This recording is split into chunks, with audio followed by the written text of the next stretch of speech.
ꯐꯨꯔꯣ ꯄꯀꯥꯗ ꯐꯨꯔꯣ ꯍꯣꯏ ꯍꯤꯗꯥꯛ ꯆꯥꯔꯒ ꯑꯗꯨꯝ ꯐꯅꯤ ꯍꯥꯏꯌꯦ ꯗꯣꯛꯇꯔꯅꯗꯤꯀꯣ ꯍꯜꯂꯣ ꯑꯦꯚ꯭ꯔꯤꯋꯥꯟ ꯃꯌꯥꯝ ꯍꯧꯖꯤꯛ ꯅꯨꯡꯊꯤꯟꯅꯦꯕꯀꯣ ꯚ꯭ꯂꯣꯛꯁꯦ ꯅꯨꯡꯊꯤꯟꯗꯩ ꯍꯧꯔꯦ ꯃꯣꯏꯁꯤꯡꯅ ꯁꯅꯥꯔꯩ ꯃꯔꯛꯇ ꯐꯗꯤꯒꯣꯝ ꯈꯔ ꯌꯥꯎ ꯂꯩꯔꯝꯕꯩ ꯋꯥꯅꯦꯕ ꯁꯦ ꯉꯁꯥꯏ ꯑꯩꯅ ꯆꯥꯔꯤꯕ ꯃꯅꯥ ꯑꯅꯤꯃꯨꯛ ꯍꯦꯛꯑꯒꯅꯦꯀꯣ ꯇꯨ ꯑꯩꯅ ꯈꯟꯖꯕꯗ ꯃꯣꯏꯁꯦ ꯈꯪꯉꯝꯃꯣꯏꯉꯣ ꯐꯗꯤꯒꯣꯝꯅꯦꯅ ꯀꯅꯥꯅꯣ ꯊꯥꯗꯣꯏꯕꯁꯦ ꯑꯅꯤꯃꯨꯛꯇꯪ ꯍꯦꯛꯈꯤꯒꯦ ꯕꯖꯥꯔꯒꯤ ꯑꯍꯧꯕꯒ ꯑꯗꯩꯗꯤ ꯁꯨꯃꯥꯏꯅ ꯇꯧꯔꯒ ꯍꯧꯕꯁꯦ ꯆꯥꯕꯁꯦ ꯃꯥꯟꯅꯗꯦ ꯃꯌꯥꯝ ꯀꯣ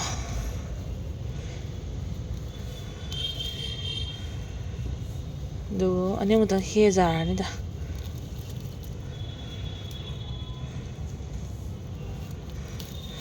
ꯉꯁꯥꯏ ꯇꯣꯡꯉꯀꯥꯟꯗꯤ ꯆꯥꯕ ꯀꯌꯥꯝ ꯍꯥꯎꯋꯤ ꯃꯌꯥꯝ ꯁꯤꯒ ꯂꯩꯔꯦ ꯑꯗꯨꯒ ꯃꯌꯥꯝ ꯑꯩ ꯐꯤ ꯂꯧꯁꯟꯒꯦ ꯇꯧꯕꯅꯦ ꯃꯣꯏꯁꯨ ꯀꯅꯥꯝ ꯐꯤ ꯂꯧꯁꯟꯅꯔꯝꯗ꯭ꯔꯤ ꯑꯩ ꯕ꯭ꯂꯦꯡꯀꯦꯠꯁꯦ ꯃꯉꯥꯜ ꯂꯩꯕꯤꯒꯤ ꯕ꯭ꯂꯦꯡꯀꯦꯠꯁꯦ ꯌꯥꯝ ꯊꯥꯏ ꯀꯪꯁꯨ ꯀꯪꯉꯣꯏ ꯍꯌꯦꯡ ꯂꯧꯁꯜꯂꯅꯤ ꯁꯤꯁꯦ ꯊꯥꯏꯌꯦ ꯌꯥꯝ ꯀꯪꯗ꯭ꯔꯤꯌꯦ ꯁꯤ ꯌꯦꯡꯉꯣ ꯑꯩ ꯐꯗꯤꯒꯣꯝꯁꯦ ꯈꯇꯪ ꯍꯦꯛꯀꯦ ꯉꯁꯤꯁꯦ ꯑꯩꯈꯣꯏ ꯗꯥꯅ ꯍꯥꯏꯕ ꯀꯩꯅꯣ ꯆꯥꯁꯦ ꯍꯥꯏꯌꯦ ꯀꯔꯤꯅꯣ ꯑꯩꯅ ꯍꯥꯏꯕꯗꯨꯕꯣ ꯁꯒꯣꯜꯍꯋꯥꯏꯇꯤꯒꯤ ꯁꯒꯣꯜꯍꯋꯥꯏ ꯆꯝꯊꯣꯡ ꯊꯣꯡꯉꯝꯃꯣ ꯍꯥꯏ ꯍꯣꯔꯦꯟ ꯑꯍꯤꯡꯗ ꯍꯜꯂꯛꯄꯗ ꯁꯒꯣꯜꯍꯋꯥꯏ ꯆꯝꯊꯣꯡ ꯊꯣꯡꯕꯗ ꯐꯗꯤꯒꯣꯝꯗꯣ ꯈꯔ ꯍꯥꯞꯄꯗꯤ ꯍꯥꯎꯋꯤꯅ ꯆꯝꯊꯣꯡꯗꯨꯒꯀꯣ ꯑꯗꯨꯗꯨꯅꯅꯦ ꯑꯩꯅ ꯐꯤꯁꯨ ꯂꯧꯁꯟꯕ ꯑꯣꯏꯅ ꯀꯩꯅꯣ ꯇꯧꯔꯒꯦ ꯍꯥꯏꯅ ꯌꯥꯝ ꯍꯦꯛꯄ ꯌꯥꯗꯦ ꯑꯩꯒꯤ ꯁꯥ ꯃꯔꯣꯏ ꯆꯥꯎꯔꯦ ꯃꯌꯥꯝ ꯌꯦꯡꯉꯣ ꯌꯦꯡꯉꯣ ꯑꯩꯒꯤ ꯁꯥ ꯃꯔꯣꯏ ꯅꯥꯀꯨꯞꯄꯤ ꯀꯥꯏ ꯄꯣꯠꯅꯤ ꯑꯍꯣ ꯐꯗꯤꯒꯣꯝ ꯁꯤꯒꯁꯨ ꯂꯩꯔꯦ ꯁꯤꯅ ꯃꯔꯨꯝꯗ ꯂꯩꯃꯟꯗꯅ ꯅꯨꯡꯁꯥ ꯈꯔ ꯐꯪꯗ꯭ꯔꯁꯦ ꯈꯔ ꯀꯨꯏꯔꯗꯤ ꯁꯤꯗꯧ ꯃꯑꯣꯡ ꯃꯥꯜꯂꯦ ꯁꯤꯁꯦ ꯑꯁꯤꯒ ꯂꯩꯔꯦ ꯑꯁꯤ ꯄꯥꯏꯔꯒ ꯕꯠ ꯕꯠ ꯂꯥꯎꯅꯤ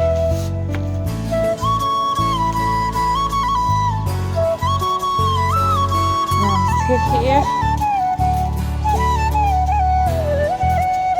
ꯁꯤꯒ ꯂꯩꯔꯦ ꯑꯩꯒꯤ ꯐꯤ ꯈꯔ ꯂꯧꯁꯟꯈꯤꯒꯦ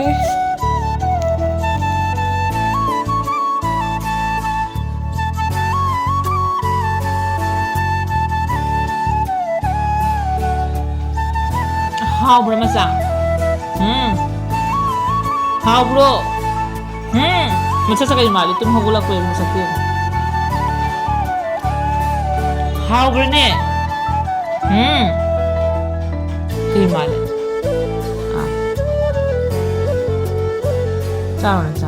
짜로네. 난 짜로 로로가 짜로네.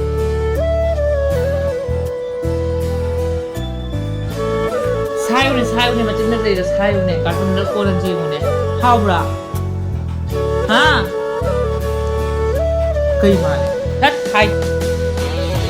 mayam mangalagi tum han khare ma pa hu sakhare duty akoi dana kaya hairami khamba halakpada samthong thongam haiba lakpana ahi isnu ani makhai ahum da lakte ba samthong sa de ba do ai patang thinga thong ye na I chak thong bi kuma pan tare mangalagi sidi makui hawala ba ma su te kin dum hawul kholaga bija bire adu ngasidi chimpang ngawre ba ina kwa bak to thago dawa khigi dukan gi chimbak to apa ba do tum siga phang ba da poha do kwa adu do ai gi kwa adum kang na thau ri phai ta ba ka bu ko mai ko tho ba ne kwa mangale bi cham cha he ma am hawe adu gi mangale bi ada dan hobi ba kwa mang sak sa wo ya de ma he na ru ba de sak sa ring da ma ne ma se kwa sak hek ubaga mak sam phaidokpaga khothokpaga yam tawri mak chaw haina bada lore ado mak chaw se khar phate mangali bise ado mayam na hangbi de ibe yam toina ai comment da ai kayo na masanga muda bano haina yam toina hangbi de I mayam do ai haisage aduga mamang ni video do su mayam na dum ai birthday wish mayam to bi de ka adu video do yam sathina video video ni ba ai edit to bodo ma ta za da na ko tawdam ne mayam ko ai birthday date 7 hoido ni December ki date 7 do ko ꯑꯗꯣ ꯃꯌꯥꯝ ꯑꯗꯨꯝ ꯑꯗꯨꯒꯁꯨ ꯀꯩꯀꯩꯅꯣ ꯑꯗꯨꯝ ꯀꯃꯦꯟ ꯁꯨꯝ ꯂꯥꯛꯏ negative ꯑꯗꯨꯝ ꯂꯥꯛꯑꯦꯕꯀꯣ ꯁꯨꯃꯥꯏꯅ ꯃꯤ ꯃꯃꯥꯡꯗ ꯀꯩꯅꯣ ꯇꯧꯕ ꯈꯣꯠꯄ ꯅꯪ ꯅꯨꯄꯥꯗꯣ ꯈꯪꯗꯕ ꯇꯥꯛꯄꯤꯌꯨ ꯈꯣꯠꯂꯨ ꯍꯥꯏ ꯃꯌꯥꯝ ꯑꯩꯒꯤ ꯅꯨꯄꯥꯗ ꯑꯩꯅ ꯑꯣꯏꯅꯖꯕꯅꯦꯕꯀꯣ ꯃꯌꯥꯝ ꯀꯣ ꯃꯥꯕꯨ ꯈꯪꯗꯦ ꯈꯣꯠꯇꯦ ꯃꯥ ꯁꯥꯎꯏꯒ ꯍꯥꯏꯖꯔꯒ ꯑꯩ ꯑꯗꯨꯝ ꯑꯣꯏꯅꯖꯕꯅꯤ ꯍꯥꯏꯇꯥꯔꯦꯀꯣ ꯃꯌꯥꯝꯗꯣ ꯀꯩꯁꯨ ꯅꯠꯇꯦꯗꯣ ꯑꯗꯣ ꯑꯩꯒ ꯃꯥꯒ ꯑꯟꯗꯔꯁꯇꯦꯟꯗꯤꯡ ꯂꯩꯅꯔꯒ ꯂꯣꯏꯔꯦꯕꯀꯣ ꯃꯌꯥꯝ ꯑꯗꯨꯅꯤ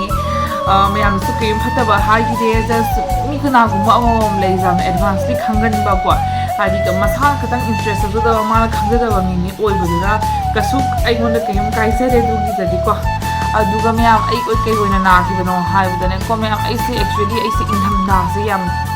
ꯌꯥꯝꯅꯅꯦꯀꯣ ꯆꯦꯛꯁꯤꯟꯕ ꯃꯊꯧ ꯌꯥꯝ ꯇꯥꯏꯌꯦꯕ ꯏꯪꯊꯝꯊꯥꯁꯦ ꯑꯩꯒꯤ ꯐꯥꯔꯁꯇꯒꯤꯁꯨ ꯑꯩ ꯁꯥꯏꯅꯥꯁ ꯄ꯭ꯔꯣꯕ꯭ꯂꯦꯝ ꯂꯩꯌꯦꯕꯀꯣ ꯈꯤꯇꯪ ꯏꯪꯉꯛꯄ ꯅꯨꯡꯊꯤ ꯃꯪꯕ ꯑꯣꯂꯥꯡꯉꯦꯅ ꯄꯥꯛ ꯁꯥꯛ ꯑꯩꯉꯣꯟꯗ ꯆꯥꯏꯊꯕ ꯑꯩꯉꯣꯟꯗ ꯈꯛ ꯖꯥꯔꯛꯇꯦꯕ ꯑꯩꯁꯦꯀꯣ ꯑꯩꯒꯤ ꯄ꯭ꯔꯣꯕ꯭ꯂꯦꯝꯁꯦ ꯁꯤꯅꯦꯕ ꯃꯌꯥꯝꯀꯣ ꯑꯗꯨꯝ ꯏꯆꯝ ꯆꯝꯅ ꯃꯌꯥꯝ ꯁꯥꯏꯅꯁ ꯂꯩꯅꯕꯗꯨꯒ ꯃꯥꯟꯅꯔꯔꯣꯏꯕ ꯑꯩꯒꯤ ꯁꯥꯏꯅꯁ ꯄ꯭ꯔꯣꯕ꯭ꯂꯦꯝꯁꯦ ꯈꯪꯍꯧꯗꯅ ꯊꯛ ꯏꯪꯉꯛꯀꯗꯤ ꯅꯥꯇꯣꯟꯁꯦ ꯂꯣꯏ ꯐꯨꯟꯈꯤꯗꯅꯅꯦ ꯈꯪꯉꯕ ꯐꯨꯟꯕꯗ ꯌꯥꯝꯅ ꯂꯣꯛ ꯅꯨꯡ ꯏꯁꯤꯡ ꯅꯨꯡꯁꯤꯡꯁꯦ ꯑꯩ ꯌꯥꯝ ꯀꯟꯇ꯭ꯔꯣꯜꯗ ꯂꯩꯇꯥꯕ ꯗꯣꯛꯇꯔꯅꯁꯨ ꯍꯥꯏꯔꯛꯑꯦ ꯑꯩ ꯏꯪꯍꯟꯒꯅꯨ ꯈꯣꯠꯍꯟꯒꯅꯨ ꯍꯥꯏꯅꯀꯣ ꯑꯗꯣ ꯈꯪꯗꯕꯁꯤꯡꯅꯗꯤ ꯈꯪꯉꯝꯗꯕ ꯌꯥꯏꯗꯣ ꯅꯍꯥꯟꯒꯤ ꯚꯤꯗꯤꯑꯣꯗ ꯑꯩꯅ ꯍꯥꯏꯕꯗꯣ ꯑꯩ ꯏꯔꯨꯖꯗꯕ ꯀꯨꯏꯔꯦ ꯍꯥꯏꯕꯗꯣ ꯏꯔꯨꯖꯗꯕ ꯍꯥꯏꯕꯗꯤꯀꯣ ꯐꯖꯅ ꯁꯦꯡꯅ ꯏꯔꯨ ꯁꯦꯡꯅ ꯊꯣꯛꯇꯕꯒꯤ ꯋꯥꯔꯤꯅꯦꯕꯀꯣ ꯃꯌꯥꯝ ꯑꯩ ꯏꯪꯕꯁꯨ ꯌꯥꯗꯕꯅꯤ나 ꯀꯥꯕꯣꯛ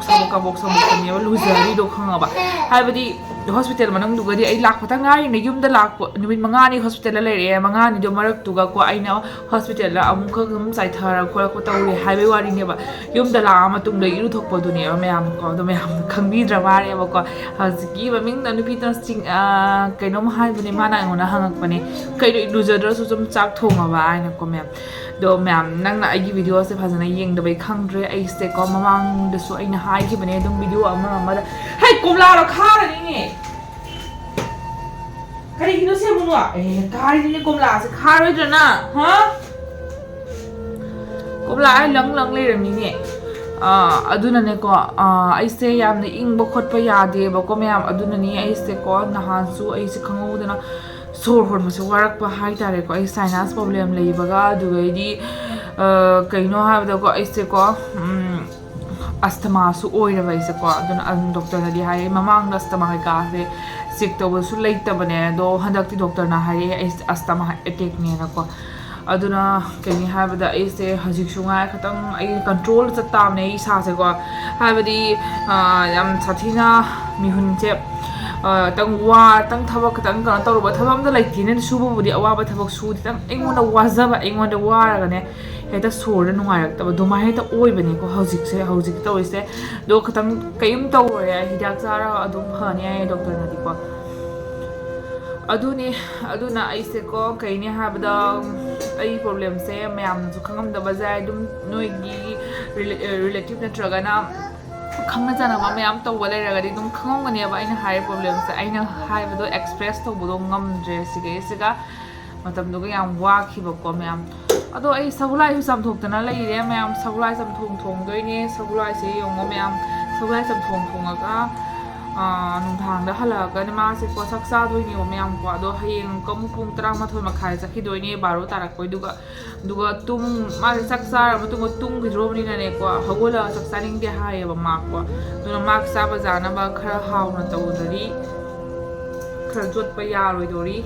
ꯑꯗꯨꯅ ꯆꯝꯊꯣꯡ ꯑꯣꯏꯅ ꯄꯥꯝꯖꯩ ꯃꯥꯅ ꯆꯝꯊꯣꯡ ꯏꯔꯣꯝꯕꯒꯨꯝꯕ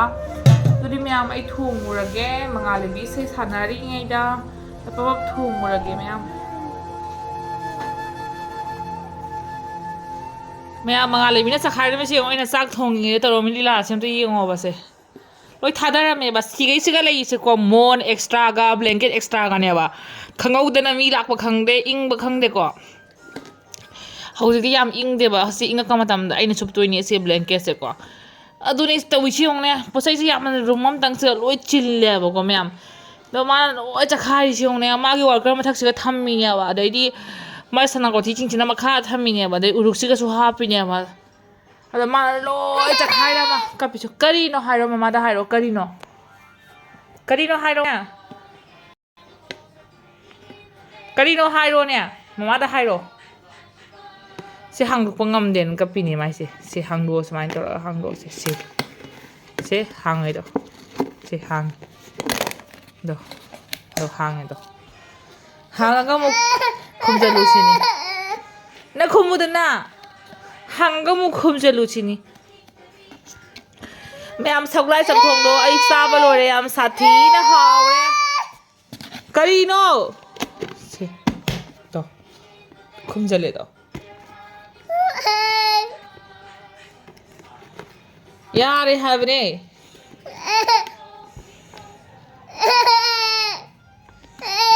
हांगो दो हांगो दो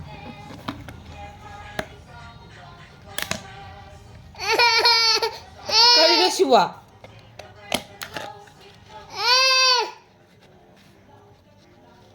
कहीं शिवा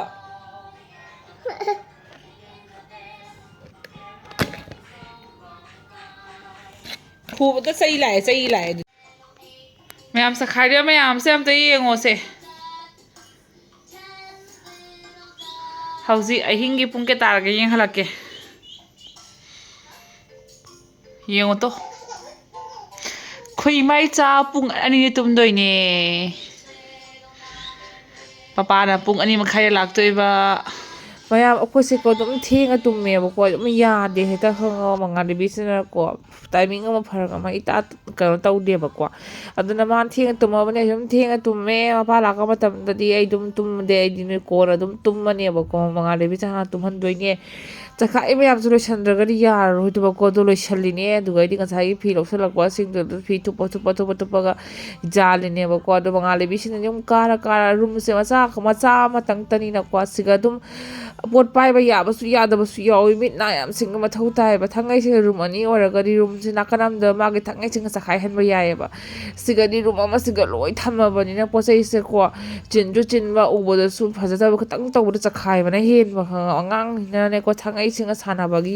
स्पेस तो याम मथौ ताइबा दना पोसि हंगा उपाय लेतबनिना मा चिंगदा सानाबनि लामदा कब हंगा अदुगैदि लांबा फंगदेन हेता तुल चिंगगा हेता अस कनो तवि आइना फी थुपसिंग माना खयाम जेलिनो यौ चखाई लोइसलिसे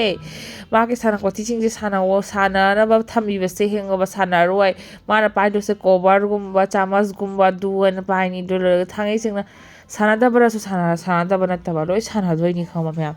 समाइन तौइबा खमा दु मतुंगा चाइबा सिंग लोइ सिसन खोसना तौरे लोइसलबा लोइरा मतुंगा म्याम अदुना माना पुतु सुनाका चिंधरि तौइसे येंगोसे अदु मतुंगा मागे तुमहनगी ड्रॉपने संगो बिथागा म्याम खंगबा तुम सुमाइन तौना पुंग से तुम आयोसन खंगहौदेबा तौइसे को अदु मंगालिबि गई बाके संगोम से में बटल हापे डायपर चेंज तौरे अदु मतुन खंगाव फुर अलुम से पीरे मासे को दुगई तुमहन घरे में आम मासे को अदु मतुंदा मपासु लाक मतम जौरे गेट हांगो हारे ए थोंग अदु आई हांगबगी थो ए म्याम वीडियो सा दुम कंटिन्यू तौसे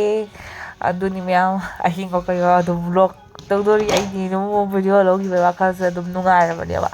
लबु लहोदरी नुंगाय ते वाखल से हेक्ता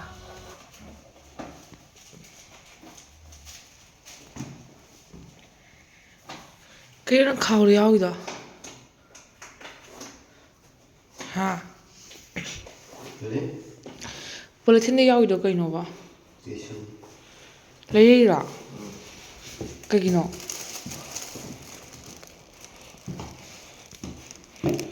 그기노 오세. 빠빠 까워 동그라미는 비제. 마마 까워 중사야다 봐.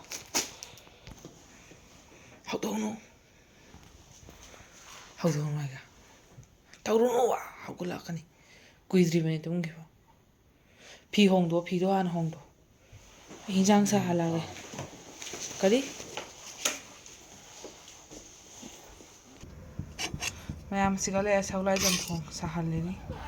mayam chaba thak pon waro matung da khoi tumme aduna mayam sida nongalaga mangali pisi jero mok payam pame bine kay mali masak ta so harawi ma yirum sare na ko kay mali masak se de yo mangali bi masam se phari ba mayam se yo mai masam se pare matik pha ba su yauri ba masam se ga nan dhara su ne dum jung na dum lei ba pari am paza ba ne kupsu yam kupsa ba do mayam good morning hai go yadra khoi dudu tha oin thamaga ma dudu thak ta bi da makha ra kumdharaga putu chari ma mama na putu illi khoi nu da putu illi kwa ก็มาจ้ะฮาวบรนุนฮาวบรมาจ้ะก็ตัวเราจะก้างจิกระบะมาอีหลักแกเสนั่งให้รวยบะนั่งแต่ว่าเราจะขายอะไรเซ่อาจจะอุปสรรคนี่ให้เนี่ย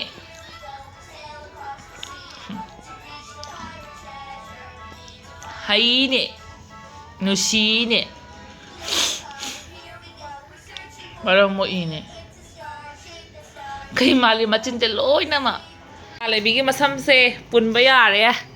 ribbon masa na pun lang na kadra hay na ina sale pun biba ne liang na lay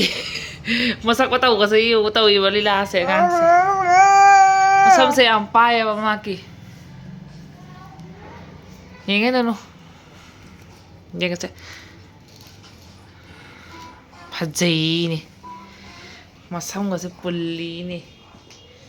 tapi masama ali ni yam nong ning ni masam itong bha lay na ba to punjal ba ay nakakapun ba ya ba to gadi mai po sai sing se amom ta masing thi ma na ai na huji khidra ai na kwa la ka sawr mi poni ta challe na kwa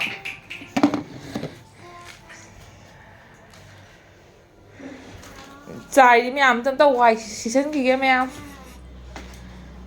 ยังจ่ายเลยเหรอมามั่งสหิกี้ฟรีคังก้าวเสียวเนี่ยแกอังกูระเกียงมาตู้เลยเขาก็รู้ก็ดีนู่นนี่โอ้เชื่อพูดได้หรอเชื่อง่ายนะตู้หันบะพูเนี่ยโอ้ง่ายตู้หันเรียบประกันอ่ะพูประกาศพูดพัดเตประกาศนังจ้านารานี่โอ้นี่เจ้าเลยลิทาวิพาเลยนะมาอุลิงไอเชือกันทุกคนนั่นน่ะจะขายไม่ยามสิอยู่นะเสียก้นก็จะเลิกไปทุกแต่ละตุ้มหัวแล้วพวกก็จะขายไม่ยามเสียโอ้เจ้าเลยซิลินเดอร์เลยให้นวางเงี้ยยาระบบมาสักคนจะบรนังบัวเก่าบรนรวยงานกี่พีสิเขาเก่าอมซาเลยฮะไอ้ท่าจิปุถุกะมันเช็ดปีบเนี่ยว่ายิงไงนะจินมันน่าสุดเลยลามาซะลาจะเขาตันจะอุสลา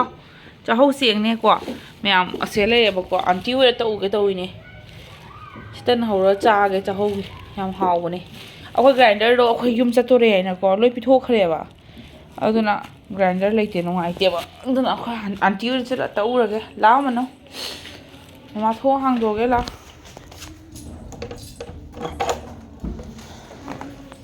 พี่สรีอยู่ด้านหลังcapichonมีหิงเสียอุบแต่กับปีว่ามาสักตัวนั้นวะเย้อังกะลากงตกเลยฮะअच्छा हो गया आहा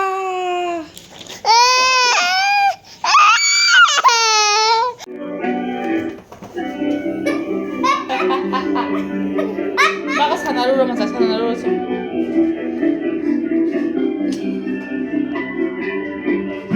Khaba ngang masa si yung ne.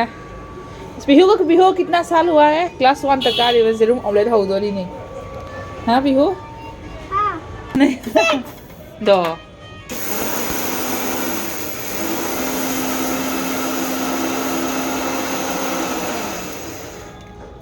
अरे के अंडा नहीं 2 करो हो जाएगा पापा को हाथ